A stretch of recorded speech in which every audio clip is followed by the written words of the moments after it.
Околу 13 километри асфалт треба да биде поставен на улици и патишта во градот Кочани и во населените места во 2020 година.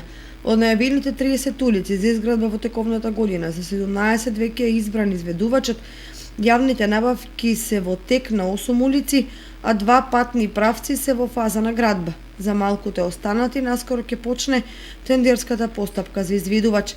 13 улици ќе се асфалтираат во градот и тоа во местата Прокарка, Варница, Лесна индустрија, Усова чешма во близина на споменикот на Слободата и кај старата филтер станица. Се чекаат соодветни временски услови за да започнат градежните активности на 10 улици во селата Оризари, Тракање, Горни Подлог, Мојанци и Прибачево.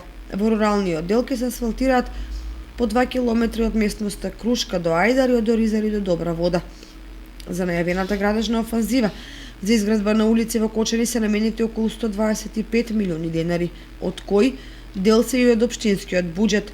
Состојбата дополнително ќе се подобри со реконструкција на уште 9 улици во градот, ќе се отстрани горниот слој на асфалтот и ќе се постави нов на делови од улици Раде Кратовче, Гошеви Кентиев, Тодосије Паунов, 4-та македонска бригада, 2 крака од улицата Маршал Тито и Линденска Плачковица, Коста Рацин и 9 мај, за што, според правичните проценки, се потребни околу 46 милиони денари, испланирани средства по разни основи. Со програмата за уредување на градежно земјиште за помалите улици во градот и во населените места, сепак пристапот на механизацијата за асфалтирање е отежнат и е планирано бетонирање.